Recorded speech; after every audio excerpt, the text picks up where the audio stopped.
Most conferences are either academic or industry focused. Not many bring the two together, and the value in that is, the cross-fertilisation of ideas, opportunities, links, connections, and kind of making those connections.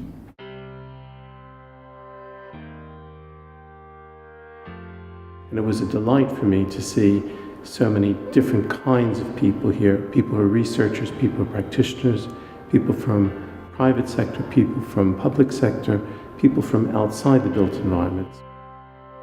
I don't know whether it's intentional, but it's not even in our badge. We don't know where people come from, and I think that's always really interesting, because when you don't come with your prejudice when someone says something. So it's just a very rich contribution. And also, as an engineer, I've never talked to so many architects in a room. Of course, we're together in the learning, academia, and the sort of idea of practice, and practitioners come in. But as soon as they come into this school, they tend to think about how they learned rather than what they're doing now. But the importance actually is that they've got to learn to speak the same language. They're still not doing that, it's separated out.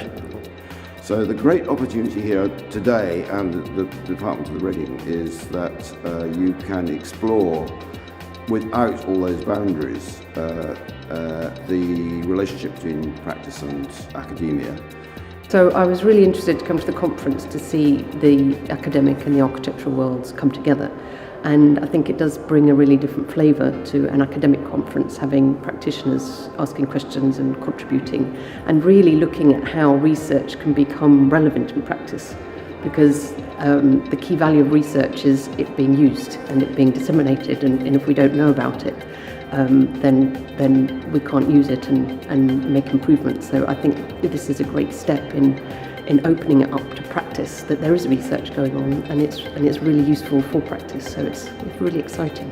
Well, as practitioners, we are constantly trying to push what we are doing forward, so learning from the kind of cutting edge research that's happening in academia helps us contextualise the work we're doing. The discussion about professional practice at different scales of how we operate, how we communicate, what our strengths and weaknesses are, has not really been understood.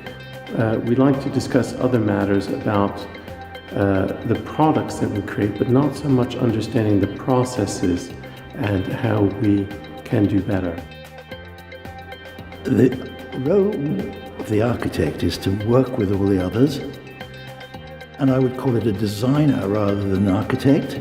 In other words, to lose that thing, I am the top architect, and to just be the person who can pull everybody and help people come together. But it doesn't have to be leadership where you're always at the top. You can be often leading, giving inspiration from behind as well.